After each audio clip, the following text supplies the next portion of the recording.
আল্লাহ রাব্বুল আলামিন জানায় দেন, যখন মানুষের পরীক্ষা নেওয়ার জন্য আল্লাহ তাআলা কাউকে সম্পদ দেন, আল্লাহ তাআলা কাউকে যখন সম্মান দেন, আল্লাহ তাআলা বলতেছেন মানুষের পরীক্ষা নেওয়ার জন্য ইযা মাবতালাহু রাব্বুহু ফাআকরামাহু ওয়া না'আমা, আল্লাহ তাআলা যখন তাকে সম্মানিত করেন, তাকে নেয়ামত দেন, সম্পদ দেন, এই মানুষ তখন মনে করে আল্লাহ তাআলা মনে হয় তাকে ভালোবাসে। সে মানুষের কাছে বলতে থাকে ফায়াকুলু রব্বি আকরামান, আমার রব আমাকে সম্মানিত করেছে, আমার রব আমাকে বড় মহব্বত করে।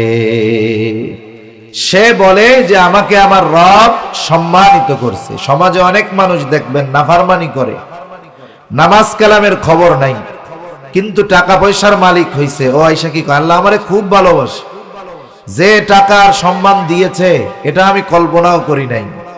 অথচ জুমার নামাজটাও ঠিক মতো পড়ে না, ঠিক কিনা বলেন? অথচ বক্তব্যে কি বলে যে আল্লাহ আমারে খুব ভালোবাসে। ওই যে সম্পদ আর সম্মানকে ও মনে করতেছে আল্লাহর ভালোবাসার কারণে দিচ্ছে। বলেন তো কারুনের সম্পদ কম ছিল? বলেন তো কারুনের সম্পদের কি অভাব ছিল? বলেন তো কারুনকে আল্লাহ তাআলা কি ভালোবাসতো নাকি? আরে জোরে বলেন না, বাসতো নাকি? কারুনকে আল্লাহ তাআলা ভালোবাসতো না। দুনিয়ার মধ্যে পদ পদবী সম্মান পেয়েছে অনেক মানুষ। ফেরাউনকে আল্লাহ রাব্বুল আলামিন কত বড় বাদশাহী দান করেছে, নমরুদকে কত বড় বাদশাহী আল্লাহ দান করেছে। বলেন তো ফেরাউন নমরুদকে আল্লাহ তাআলা ভালোবাসতো নাকি? তার মানে বোঝা গেল সম্মান আর সম্পদ দিলেই আল্লাহ তাআলা ভালোবাসেন না, বরং দুনিয়ার মধ্যে আল্লাহ তাআলা মানুষের পরীক্ষা নেওয়ার জন্য সম্পদ দান করে। আবার ওই মানুষগুলো যদি কখনো সম্পদের সংকীর্ণতায় পড়ে যায়, আল্লাহ তাআলা যখন তাদের অভাব দিয়ে পরীক্ষা নেন, আল্লাহ তাআলা বলেন ওয়া আম্মা ইযা মাবতালাহু ফাকাদারা আলাইহি রিজকা, আল্লাহ তাআলা বলেন যখন তাদের পরীক্ষা নেওয়ার জন্য তাদের রব তাদের রিজিককে সংকীর্ণ করে দেন, তখন এই লোকগুলো বলে ফায়াকুলু রব্বি আহানান, আমার রব আমাকে অপমানিত করেছে, আমার রিজিকের মধ্যে সংকীর্ণতা দিয়ে আমার রব আমাকে অপদস্থ করেছে।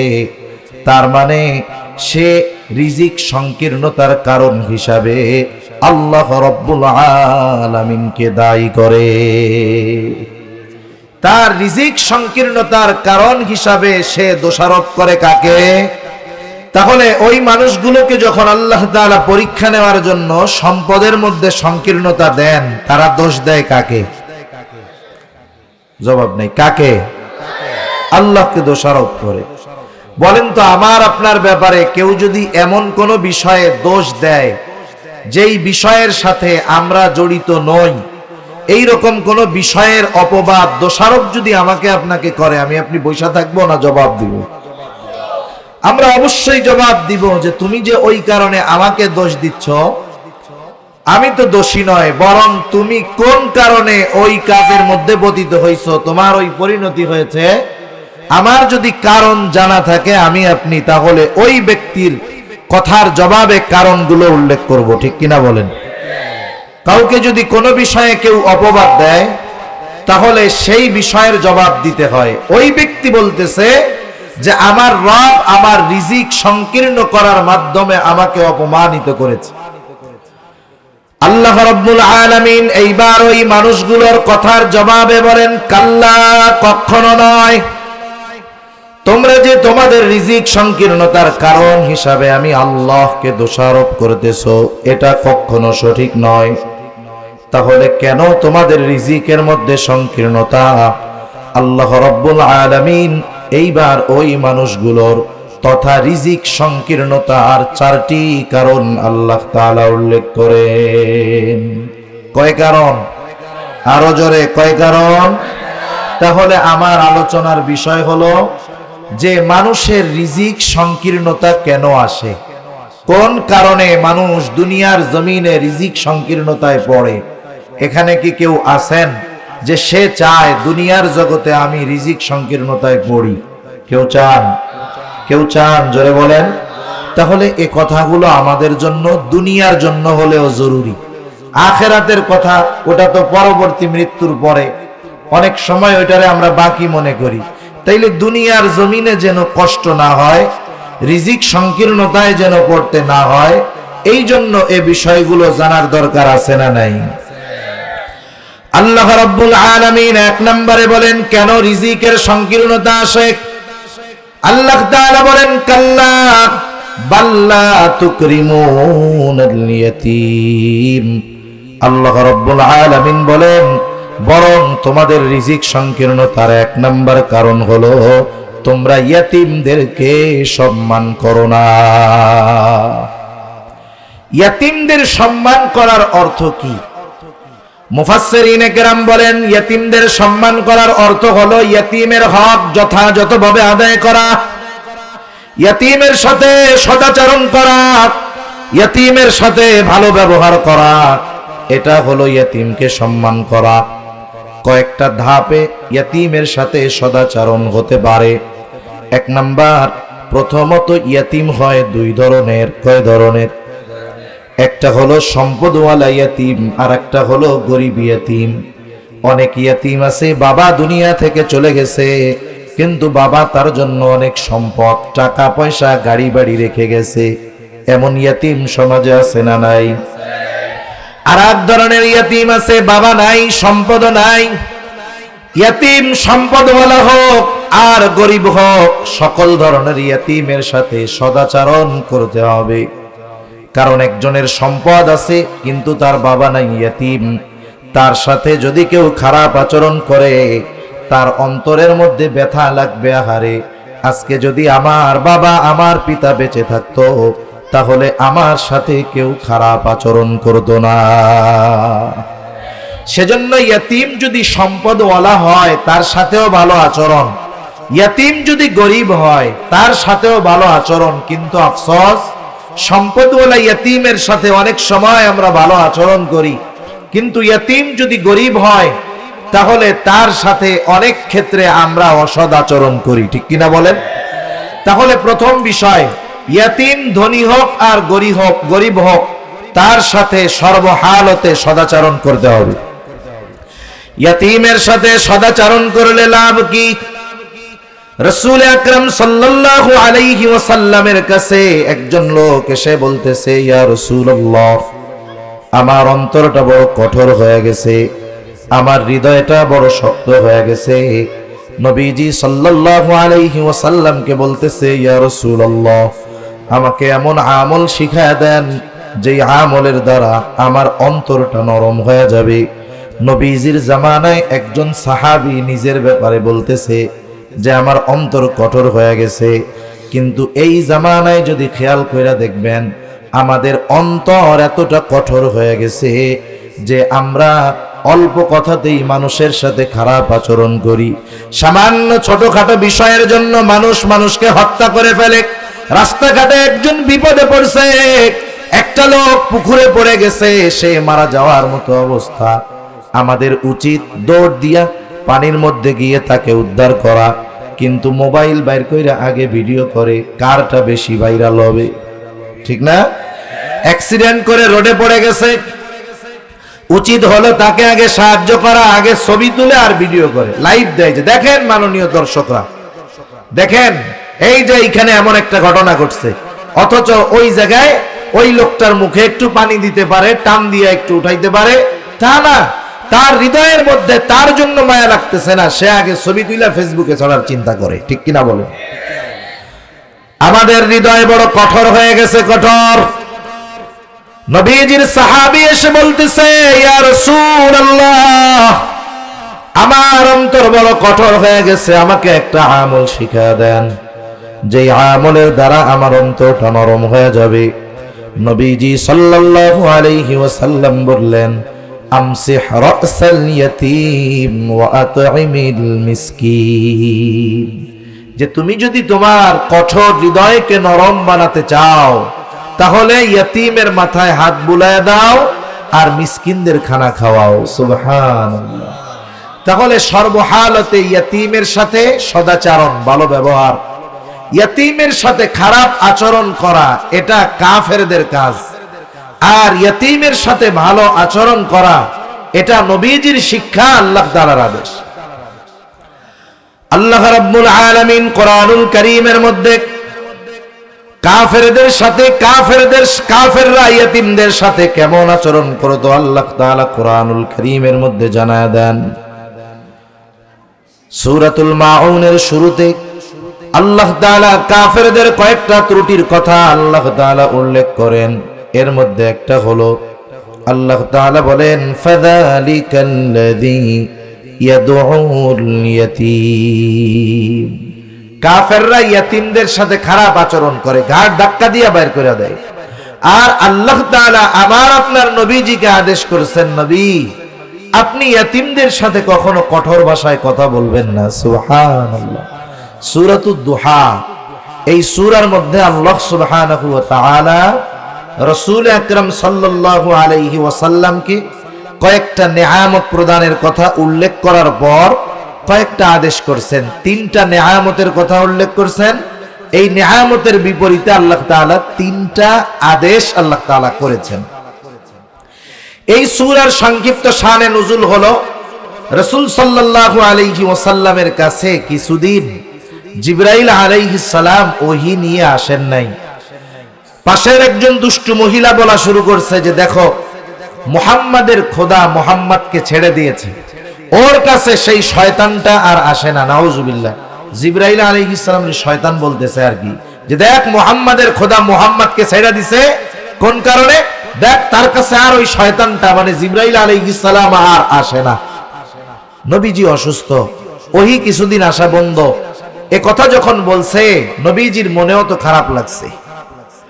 আল্লাহ রাব্বুল আলামিন এইবার কয়েকটা বিষয়ের কসম করার পর আল্লাহ সুবহানাহু ওয়া তাআলা নবীজির এমন অতীতকে স্মরণ করায় দিয়েছেন যখন তিনি একেবারে শৈশবকালে আল্লাহ রাব্বুল আলামিন নবীজিকে যেই তিনটা নেয়ামতের কথা বলেছেন। প্রথম নেয়ামত আলাম ইয়াজিদিকা ইয়াতীমান ফাআওয়া। আল্লাহ তাআলা বলতেছেন যে আমি আপনাকে ইয়াতীম অবস্থায় পাইছি, লালন পালনের ব্যবস্থা করছি।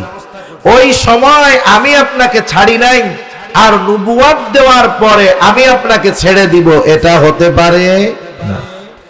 তাহলে তিন নিয়ামতের প্রথম নিয়ামত আলাম ইয়াজিদিকা ইয়াতীমান ফাআওয়া। আমি কি আপনাকে ইয়াতীম অবস্থায় পাই নাই? ইয়াতীম অবস্থায় পাওয়ার পর উত্তম লালন পালনের ব্যবস্থা করি নাই। এই নিয়ামতের বিপরীতে প্রথম আদেশ আল্লাহ তাআলা, এরপরে এই নিয়ামতের বিপরীতে যেই প্রথম আদেশ সেটা হলো ফাআম্মাল ইয়াতীমা ফালা তাকহার। আপনাকে যেহেতু আমি ইয়াতীম অবস্থায় পাওয়ার পর লালন পালনের ব্যবস্থা করেছি, সুতরাং আপনিও ইয়াতীমদের সাথে কখনো দমকের সুরে কথা বলবেন না। আপনি ইয়াতীমদের কখনো ধমক দিবেন না। এই আদেশ যে শুধু নবীজির উপরে তা নয়, এ আদেশ মূলত আমাদের উপর। এজন্য ইয়াতীম ধনী হোক আর গরিব হোক, তার সাথে আমরা ভালোভাবে কথা বলবো, মাথার মধ্যে হাত বুলায় দিব। এরপরে যদি আমার আরেকটু অ্যাবিলিটি থাকে, একজন ইয়াতীম গরিব অসহায় কেউ নাই তার, আমি যদি পারি আমি ওই ইয়াতীমের অভিভাবকত্ব গ্রহণ করব, ইয়াতীমের খাবারের ব্যবস্থা করব, ইয়াতীমের পোশাকের ব্যবস্থা করব। কারণ ইয়াতীমের অভিভাবক হওয়া বড় ফজিলতের কাজ। রাসূল আকরাম সাল্লাল্লাহু আলাইহি ওয়াসাল্লাম বলেন আনা ওয়া কাফিলুল ইয়াতীম কাহাতাইনি ফিল জান্নাহ। নবীজি বলেন আমি আর ইয়াতীমের অভিভাবক জান্নাতের মধ্যে পাশাপাশি থাকব। নবীজি এই কথা যখন বললেন, এই রকম দুইটা আঙ্গুল ইশারা করে দেখা দিলেন। তার মানে এই দুইটা আঙ্গুল যেমন পাশাপাশি অবস্থানরত, ইয়াতীমের অভিভাবক আর নবীজি জান্নাতে এই রকম পাশাপাশি থাকবে। সেজন্য সবার তো সমান অ্যাবিলিটি নাই। আপনি হতে পারে যদি মাদ্রাসায় ইয়াতীম থাকে, একটা ইয়াতীমের পোশাকের দায়িত্ব গ্রহণ করলেন যে হুজুর এই ইয়তীমের যে পোশাক লাগে এই পোশাক সব আমি কিনে দিব, তার স্যান্ডেল যা লাগে আমি কিনে দিব, তার সাবান যা লাগে আমি কিনে দিব, তার খাবার যা লাগে। আমার বাড়ি যদি পাশে হয়, ৬-৭ জন মানুষ যদি থাকে, এর মধ্য থেকে একজনকে খাবার দেওয়া এটা কোনো কঠিন ব্যাপার না, ঠিক না? আপনি তাকে বাড়ি নিয়ে খাওয়াইলেন, লাভ কি হবে? হাদিসের মধ্যে আসছে রাসূলুল্লাহ সাল্লাল্লাহু আলাইহি ওয়াসাল্লাম বলেন, ওই ঘর কতই না উত্তম ঘর, যেই ঘরের মধ্যে একজন ইয়তীম আছে আর তার সাথে সদাচরণ করা হয়। আর ওই ঘর কতই না নিকৃষ্ট ঘর, যেই ঘরের মধ্যে ইয়তীম আছে তার সাথে অসদাচরণ করা হয়। মুফাসসিরিনে কেরাম বলেন, যেই ঘরে একজন ইয়তীম আছে, যদি ওই ইয়তীমের সাথে সদাচরণ করা হয়, ওই ঘর বরকত আর রহমত দিয়ে আল্লাহ ভরপুর করে দেয়। সেজন্য কেউ যদি একজন ইয়তীমকে খাওয়ায়, তাহলে তার লস হয় না, বরং আরো বরকত দেন কে? আবার যেই ঘরের মধ্যে একজন ইয়তীম আছে অথচ ইয়তীমের সাথে সদাচরণ করা হয় না, খারাপ ব্যবহার করা হয়, নবীজি বলেন ওই ঘরটা হলো নিকৃষ্ট ঘর। এই জন্য আমাদের যদি সামর্থ্য থাকে, আমরা ইয়তীমের অভিভাবকের দায়িত্ব গ্রহণ করব। দুনিয়ায় একটা মানুষ আরেকটা মানুষের সাথে থাকার জন্য, পাশে বসার জন্য কত অর্থ ব্যয় করে, কত পরিশ্রম করে। আপনাদের শোনাই একটা গল্প। আল্লামা শাহ আহমদ শফি রহমাতুল্লাহি আলাইহি, নাম শুনছেন আপনারা? হুজুর একবার সফরে যাবেন টেকনাফ। ওই বাবার দায়িত্ব হলো ওই মেয়ের বিবাহ হওয়ার আগ পর্যন্ত সব খরচ বহন করা। মেয়ের যদি বিবাহ দিতে 30 বছরও বয়স হয়, তাইলে ওই 30 বছর পর্যন্ত বাবা খরচ দিতে বাধ্য। বাবা খরচ দিতে কি বাধ্য। কিন্তু ছেলে যখন বালেগ হয়, বালেগ কয় বছরে হয় জানেননি? হ্যাঁ, কয় বছরে হয়? আমাদের দেশে বলে 18 বছরে বালেগ হয়। না, বালেগ হওয়ার সর্বশেষ সীমা হলো 15 বছর, সর্বশেষ। এর আগে 10 বছরে হইতে পারে, 11 বছরে হইতে পারে, 12 বছরে হইতে পারে, 13 বছরে হইতে পারে, 14 বছরে হইতে পারে। 15 বছর যখন বয়স হবে আরবি হিসাবে, সে তখন থেকে বালেগ। সে তখন থেকে কি বালেগ হওয়ার পরে বাপ ওই সন্তানকে লেখাপড়া করাইতে বাধ্য না। বালেগ হওয়ার পরে ওই সন্তানকে খাওয়াইতে বাধ্য না। তখন বাপ যদি ইহসান করে সন্তানের উপর যে না লেখাপড়া করো, খরচ আমি দিব, কিন্তু বাবা দিতে বাধ্য নয়। কারণ বালেগ হওয়ার পরে ওই সন্তান নিজে উপার্জন করবে, নিজের খরচ নিজে বহন করবে। এই ক্ষেত্রে বাবা তাকে বালেগ হওয়ার পরে খরচ দিতে বাধ্য নয়, কিন্তু একটা মেয়ের যতদিন বিবাহ না হবে ততদিন তার সকল খরচ দিতে বাবা বাধ্য। ঠিক কিনা বলেন? এইবার মনে করেন মেয়েটার বিবাহ হয়ে গেছে। বিবাহ যখন হয়, বিবাহ হওয়ার পর ওই যে বিবাহের দিন তার যত রকমের মৌলিক প্রয়োজন আছে, খাদ্য, বস্ত্র, চিকিৎসা, বাসস্থান, সব কিছুর দায়িত্ব কনভার্ট হয়ে স্বামীর কাঁধে চলে যায়। ঠিক কিনা বলেন? এবার স্বামীর সংসারে স্বামী তার খরচ চালাবে। অনেক সময় হয় যে স্বামী স্ত্রীর মধ্যে বিবাহ বিচ্ছেদ হয়, অনেক সময় স্বামী মারা যায়, এরপরে মেয়েটা আবার বাবার বাড়িতে আসে। এরকম হয় কি হয় না? হয়। বিবাহ বিচ্ছেদের ক্ষেত্রে আমাদের সমাজে একতরফা আমরা নারীদেরকে দোষারোপ করে থাকি, কিন্তু বিষয়টা এমন নয়। অনেক সময় পুরুষের কারণেও নারী ওই সংসার ত্যাগ করতে বাধ্য হয়। এরকম মাইকে যদি কথা বলি আমি 2 দিন, এরপরে আর উঠার অবস্থা আমার থাকবে না। আর বললেন না, আপনারা কিছু বললেন না, ওরে বাড়াইতে গেলেও বাড়াই না, কেন করে আওয়াজটা ছাইড়া দিবে, বোঝাই না, তাহলে আওয়াজ নিয়ে বসতে কেন? এসব নিয়ে বসেন, আমি শেষ করে দিব অল্প 5-10 মিনিটের মধ্যে, আর কথা বলা সম্ভব না, মুখ শুকায় যাইতেছে। বসেন, শেষ।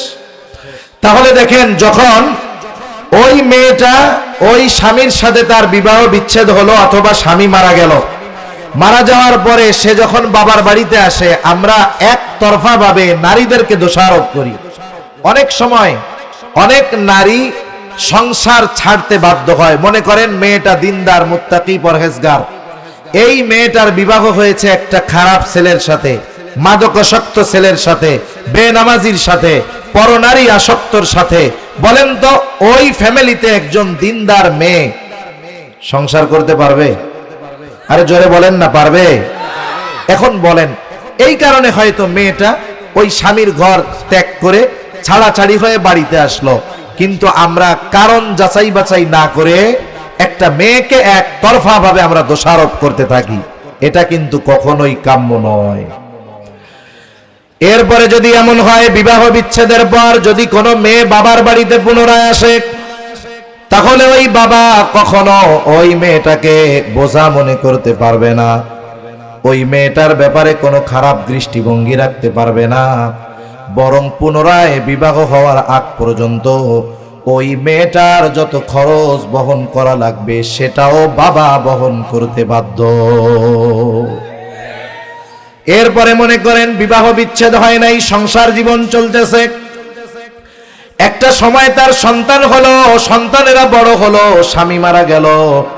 স্বামী মারা যাওয়ার পর ওই মায়ের যাবতীয় খরচ সব বহন করার দায়িত্ব কার? সন্তানের। কার? জোরে বলেন না। সব খরচ বহন করার দায়িত্ব হলো ওই সন্তানের। তার মানে একটা নারী জন্ম থেকে নিয়ে মৃত্যু পর্যন্ত সে কখনো থাকে বাবার ঘরে, কখনো থাকে স্বামীর ঘরে, কখনো থাকে সন্তানের কাছে। সে যেই জায়গায় থাকুক না কেন তার একটা টাকাও খরচ নাই। সে যার কাছে থাকবে সব খরচ বহন করতে সেই ব্যক্তি বাধ্য হবে। সুতরাং নারীকে আল্লাহ তাআলা যতটুক সম্পদ দিলেন, বলেন তো সেই সম্পদ থেকে কোনো খরচ আছে নাকি? তাহলে নারীকে যতটুক দিয়েছেন ততটুক তার সঞ্চয়ে থাকে। কিন্তু পুরুষকে যদি দেখা হয় দ্বিগুণ দেওয়া হয়েছে, কিন্তু পুরুষের খরচ আছে, বাবা হিসাবে খরচ, স্বামী হিসাবে খরচ, সন্তান হিসাবে খরচ। তার মানে আল্লাহ তাআলা এইখানে পুরুষকে বেশি দিয়ে জেতার নাই, নারীকে কম দিয়ে ঠকার নাই, বরং যদিও পরিমাণে কম, কিন্তু আল্লাহ তাআলা মূলত নারীকেই জিতায়া দিয়েছে। তা যাই হোক, হক নারীর আছে এ কথা বলতে গিয়ে আমি বাকি কথাগুলো বললাম, কিন্তু আফসোস বাবা মারা যাওয়ার পর ওই অনেক নারীকে তার বাবার সম্পদ থেকে ভাইয়েরা বঞ্চিত করে। আছে না নাই? বাবা মারা যাওয়ার পরে সন্তান, বড় সন্তান আছে, কি দায়িত্ব? এক নাম্বার দায়িত্ব মারা যাওয়ার পর তার দাফন কাফনের ব্যবস্থা করা। এরপরে সে যদি কোনো ঋণ থাকে ঋণ পরিশোধ করা। বাবা যদি কোনো ওসিয়ত করে যায় ওসিয়ত, ওই ওসিয়তটা যদি তার সমুদয় সম্পদের সর্বোচ্চ 3 ভাগের 1 ভাগ অথবা তার কম হয় তাহলে ওসিয়ত পূর্ণ করা। এরপরে যেই সম্পদ অবশিষ্ট থাকবে ওয়ারিসদের মধ্যে যথাযথভাবে বন্টন করে দেওয়া। কিন্তু আফসোস দেখা যায় বাবার 2টা মেয়ে বিবাহ দিয়ে দিয়েছে আগে, বাবা বিয়ে দিয়েছে, শ্বশুর বাড়িতে তারা আছে, খুব ভালো আছে। বাবা মারা যাওয়ার পর 10 বছর 15 বছর পার হয়ে যায়, কিন্তু এখনো বোনদের সম্পদ বুঝায় দেওয়া হয় না। মাঝে মধ্যে বেড়াতে আসে, কিছু খাওয়ায় দেয়, কিছু ব্যাগে দিয়ে দেয়, নিয়ে যায়। 10-15 বছর পর যখন বোনেরা ভাইদের কাছে এসে তাদের হক বুঝে নিতে চায়, ওই ভাইদের চেহারাটা তখন কালো হয়ে যায়। চেহারার দিক আর তাকানো যায় না। আমাদের সমাজে, মুসলিম সমাজে অনেক নারীদের ধারণা এরকম, তাকে যদি বলা হয় যে আপনি আপনার বাবার বাড়ির সম্পদগুলো আনেন না কেন, জিব্বা একটা কামড় দিয়ে কি কয় জানেননি? তাই এগুনের কথা কইছে, এগুলো আগুন আগুন। মানে বাবার বাড়ির সম্পদ আনা এটা বড় গর্হিত কাজ, এই বিশ্বাস তাদের মাথার মধ্যে ঢুকায় দেওয়া হয়েছে। এটা হলো হিন্দু সংস্কৃতি একটা অংশ। কারণ হিন্দু আনা রীতি হলো বিবাহের আগ পর্যন্ত বাবা যা দিয়া পারে বিবাহ দিয়ে দিবে। এই মেয়ের বিবাহ হয়ে যাওয়ার পর, বাবা মরে যাওয়ার পর বাবার সম্পদের মধ্যে কন্যার কোনো অধিকার থাকবে না। এটা হিন্দুদের কাজ। ওই বিশ্বাসটা আমাদের মা বোনদের মধ্যে ঢুকায় দেওয়া হয়েছে। এজন্য আগের মুরব্বীরা অনেকে বুঝতো না, বাবার বাড়ির সম্পদের কথা কইলেই কইতো এটা গজব, ওইটা আনিস না, যে বাবার বাড়ির সম্পদ আনে বরকত থাকে না। এখন বলেন তো, বাবার বাড়ির ওই সম্পদে তার হক নির্ধারণ করছে কে? ওই সম্পদটা সে খারাপ মনে করতেছে শুধুমাত্র দ্বীনি জ্ঞান না থাকার কারণে। কিছু দুষ্টু লোক এই বিশ্বাস ঢুকায়া দিয়েছে আমাদের মা বোনদের মধ্যে। আর আমরাও এই সুযোগটা কাজে লাগায়া অনেকে বোনদেরকে ঠকাচ্ছে, অনেকে ফুফুদেরকে ঠকাইতেছে, মনে করতেছে ওয়ারিসি সম্পদ একা খাইয়া আমার অঢেল সম্পদ হবে। না না, এই সম্পদ কাগজে কলমে জমিতে থাকবে, কিন্তু আল্লাহ তাআলা গলা চিপা রিজিকটাকে সংকীর্ণ করে দিবে। আরেকটা কি হবে? বান্দার হক খাওয়া হবে। কিয়ামতের দিন আল্লাহর রাসূল সাল্লাল্লাহু আলাইহি ওয়াসাল্লাম বলেন, সবচাইতে নিঃস্ব হবে ওই ব্যক্তি যে দুনিয়াতে বান্দার হক নষ্ট করেছিল। সেজন্য আমরা ওয়ারিসি সম্পদ যথাযথভাবে, যার যেটা পাওনা যথাযথভাবে এটা বুঝায়া দিব, ফিরাইয়া দিব। এটা হলো 3 নম্বর কারণ, রিজিক সংকীর্ণতার 4 কারণের এক কারণ। প্রথম কারণ হলো তোমরা ইয়াতিমদেরকে সম্মান করো না, তথা ইয়াতিমদের হক যথাযথভাবে আদায় করো না। 2 নম্বর, মিসকিনদেরকে খানা নিজেরাও দাও না, অপরকেও উৎসাহ দাও না। 3 নম্বর, ওয়ারিসি সম্পদ সব একা ভক্ষণ করে ফেলো। 4 নম্বর, ওয়া তুহিব্বুনাল মালা হুব্বান জাম্মা, অতিরিক্ত মালের মোহাব্বত, একেবারে মাল উপার্জনের এমন মোহাব্বত, দিন বাদ দিয়া শুধু মাল কামানোর দান্দা। আল্লাহ রাসূল সাল্লাল্লাহু আলাইহি ওয়াসাল্লাম বলেন, হুব্বুদ দুনিয়া রাসু কুল্লি খাতিয়া, দুনিয়ার মোহাব্বত সকল গুনাহের মূল। এখন কথা হইল, তাইলে কি সম্পদ উপার্জন বাদ দিয়ে দিব? না না, দুনিয়াতে সম্পদওয়ালা 2 ধরনের হয়। কয় ধরনের? আরো জোরে বলেন না, কয় ধরনের? আপনাদের এই যে সভাপতি সাহেব সম্পদওয়ালা না? সম্পদওয়ালা। এক ধরনের সম্পদওয়ালা হয় দিনদার সম্পদওয়ালা। সে তার দিন ঠিক রেখে সম্পদ উপার্জন করে। আগে তার নামাজ, আগে তার রোজা, আগে তার হজ, আগে তার যাকাত, আগে সে হারাম হালাল বাছাই করে, এরপরে সে সম্পদটা গ্রহণ করে। তার মানে দিনকে ঠিক রেখে এরপরে হালাল ভাবে দুনিয়া উপার্জন করে। ঠিক কিনা বলেন? এই ধরনের দিন ঠিক রেখে যারা দুনিয়ার সম্পদ উপার্জন করে, ওই সম্পদ তার জন্য নেয়ামত। আর ওই দিনদার মানুষগুলো তাদের সম্পদগুলাকে দ্বীনি কাজেই ব্যয় করে। ঠিক কিনা বলেন? আরেক দল সম্পদওয়ালা হলো দুনিয়াদার সম্পদওয়ালা। এরা দিন বাদ দিয়ে দুনিয়া উপার্জন করে। নামাজের খবর নাই, রোজার খবর নাই, হজের খবর নাই, যাকাতের খবর নাই, হারাম হালাল বাছাইয়ের খবর নাই। শুধু কেমন করে সম্পদ বাড়াতে হবে, কেমন করে সম্পদ বাড়াতে হবে, এই চিন্তা। আসলে ও সম্পদের পাহাড় গড়ে ঠিক, কিন্তু ওই সম্পদ সে ভক্ষণ করতে পারে না। হারাম উপার্জন কইরা তো আখেরাত বরবাদ করছে। এমন না যে হারাম উপার্জন কইরা দুনিয়ায় নিজে একটু আরাম করে গেছে, তাও পারে নাই। তার মানে অতিরিক্ত মালের মোহাব্বত এটা দুনিয়াও ধ্বংস করে, আখেরাতও ধ্বংস করে। সেজন্য আমরা সম্পদ উপার্জন করব। নদীতে নৌকা চলার জন্য নদীতে পানির দরকার, পানি ছাড়া কি নৌকা চলবে? এখন বলেন তো, ওই নৌকা যদি চিন্তা করে, দোস্ত পানি তোমারে ছাড়া তো আমি চলতেই পারি না, তাইলে তুমি আমার নিচে কেন, আমার কোলের মধ্যে, পেটের মধ্যে আসো। এখন ওই পানি যদি নৌকার মধ্যে ঢুকে, নৌকা থাকবে? দুনিয়া চলার জন্য সম্পদ দরকার।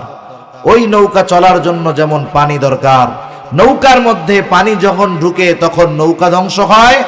মানুষ যখন দুনিয়া উপার্জন করতে গিয়ে দিনকে বাদ দেয়, তার আখেরাত বরবাদ হয়ে যায়। ঠিক কিনা বলেন?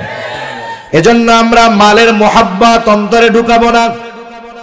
হালাল ভাবে যদি সম্পদ উপার্জন করি, দিনকে ঠিক রেখে যদি সম্পদ উপার্জন করি, ওই সম্পদ দিয়ে দুনিয়ায় উপকৃত হওয়া যাবে, আখেরাতেও উপকৃত হওয়া যাবে।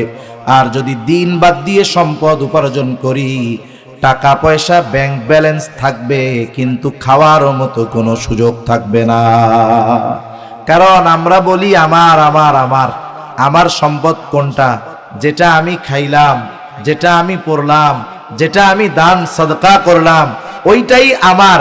বাকি যা আছে আমি মারা যাওয়ার পরে আমার সম্পদের উপরে আমার পূর্ণ কর্তৃত্ব থাকবে না। কারণ কি? কারণ কেউ মারা যাওয়ার আগে যদি ওসিয়ত করে, আমি মারা যাওয়ার পরে সব সম্পদ মসজিদেই দিয়ে দিবা, ভালো ওসিয়ত করছে না?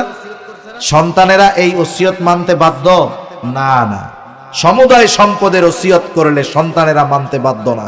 একটু চিন্তা করেন, আমি উপার্জন করতেছি আমার সম্পদ, আমি ওসিয়ত করলে তারা দিতে বাধ্য নয়, তাহলে উপার্জন তো নিজের জন্য করতেছি না, করতেছি তো ওয়ারিসদের জন্য। ঠিক কিনা বলেন? সেজন্য নিজের জন্য কিছু করার দরকার। নিজের জন্য এই যে মাদ্রাসায় আপনারা দিয়েছেন, দেন, দিবেন, এটাই নিজের জন্য করতেছেন। আর দুনিয়ার সম্পদওয়ালা অনেক দেখছি উপার্জন করে খাইতে পারে না। এত সম্পদের মালিক আমার জানা আছে, এক এক দিন প্রতি বেলায় যদি এক একটা গরু জবাই করে খায়, তার সম্পদ থেকে কিঞ্চিত পরিমাণ আশা করি কমবে না। কারণ যতটুকু কমবে প্রতিদিন আসার ব্যবস্থা ততটুকু আছে। বয়স হয়তো অনেক হয় নাই, 45-50 বছর বয়স, গ্রামের 50 বছর বয়সের মানুষের এখন যেই শক্তি, আমরা শহরের 30-35 বছর লোকের সে শক্তি নাই। কারণ গ্রামের মানুষ পরিশ্রমী, তাদের দেহ অনেক শক্ত, যার কারণে রোগবালাই তাদের মধ্যে কম।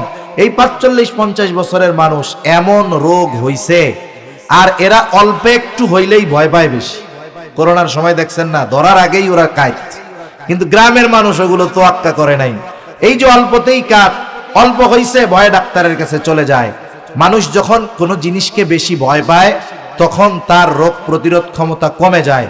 সে গেছে ডাক্তারের কাছে, এখন ডাক্তার চেক টেক দিছে, টেস্ট টুস্ট করাইছে, টেস্ট দেখা বলে কাম তো সারা আপনার। কি হইছে? বলে আপনার কিডনি সমস্যা, হার্টের সমস্যা, ডায়াবেটিক্স ধরা পড়ছে, আপনার তো অবস্থা খারাপ। এমনিই তো অবস্থা খারাপ, যখন এইগুলা শুনছে আরো খারাপ। এখন ডাক্তার কি বলে? ডাক্তার বলে আপনি যদি বাঁচতে চান, সুস্থ অবস্থায় যদি থাকতে চান, আমি যা বুদ্ধি দিব তাই শুনতে হবে। কি বুদ্ধি? যেহেতু আপনার ডায়াবেটিক্স, আপনি তো যা মন চায় তা খাইতে পারবেন না, সাথে আবার উচ্চ রক্তচাপ আছে, গোস্ত মোস্ত খাইতে পারবেন না, কিডনির সমস্যা আছে, বেশি ভারী খাবার খাইলে সমস্যা হবে, আবার আপনার হার্টের প্রবলেম আছে, গোশ মোশ খাইতে পারবেন না। তাহলে খামু কি? বলে আপনি কি খাবেন শুনেন, আপনি খাবেন আতপ চাউলের জাউ। আতপ চাউল চিনেন তো? আতপ চাউলের জাউ খাবেন, কিন্তু জাউতে লবণ দিতে পারবেন না। এখন কন্দ জাউ যদি লবণ ছাড়া রান্না কইরা ছাগলের সামনে দেয়, ছাগল খাবে? আমাদের অঞ্চলে মাঝে মধ্যে ছাগলকে ভাত মাখায়া দিলে, ভাতের মাঠ দিয়ে লবণ দিয়া দিলে একবারে খাইয়া হুতায় নিয়ে যায়। কিন্তু বলেন তো, যদি লবণ ছাড়া দেওয়া হয় ছাগলেও খাবে না। আল্লাহ তাআলা পারেন যে অঢেল সম্পদের মালিক, কিন্তু তোমাকে খাইতে হবে নুন ছাড়া যাও, যা গরু ছাগলেও খাবে না। এজন্য আমরা সম্পদ উপার্জনে নিজেদের শ্রম, মেধা, বুদ্ধি সব ব্যয় করে দিব না। দ্বীনের কল্যাণেও আমরা কাজ করব। নামাজ ঠিক রাখবো, রোজা, হজ, যাকাত এই সমস্ত বিষয় ঠিক রাখার পরে দুনিয়া উপার্জন করব। তাহলে ওই দুনিয়া নেয়ামত হবে, দুনিয়া আখিরাতের কল্যাণের কারণ হবে। এখন আসেন, আলোচনা শেষ। মানুষের রিজিক সংকীর্ণতার কারণ সূরা ফাজরের আলোকে কয়টি? একটু জোরে বলেন, কয়টি? 4টি। কাদের রিজিক সংকীর্ণ হবে? যারা ইয়াতিমদের সাথে ভালো আচরণ করে না, যারা মিসকিনদের খাবার দেয় না, যারা ওয়ারিসি সম্পদ খেয়ে ফেলে, যারা দুনিয়া উপার্জন করতে গিয়ে দিনকে বিসর্জন দেয়, এই মানুষগুলো দুনিয়ায় রিজিক সংকীর্ণতায় পড়বে। আর যারা এর বিপরীত কর্ম করবে, ইয়াতিমদেরকে ভালোবাসবে, স্নেহ করবে, মিসকিনদেরকে খানা খাওয়াবে, ওয়ারিসি সম্পদ নিজ দায়িত্বে যথাযথভাবে তাদের হকদারদের কাছে বুঝায়া দিবে, সাথে সাথে দিনকে প্রাধান্য দিয়ে দুনিয়া উপার্জন করবে, ওই মানুষগুলোর রিজিক দুনিয়ায় প্রশস্ত করে দিবেন কে? আরো জোরে বলি কে? তাহলে আমরা যদি এই কাজগুলো করতে পারি, আমাদের রিজিক প্রশস্ত হবে, আখিরাতে আমাদের জন্য নাজাত পাওয়া সহজ হবে। আল্লাহ সুবহানাহু ওয়া তাআলা আমাদের সবাইকে কথাগুলো বুঝবার, আমল করবার তৌফিক দান করুন। সকলে বলি আমিন। আরো জোরে বলি আমিন। ওয়া আখিরু দাওয়ানা আনিল হামদুলিল্লাহি রাব্বিল আলামিন।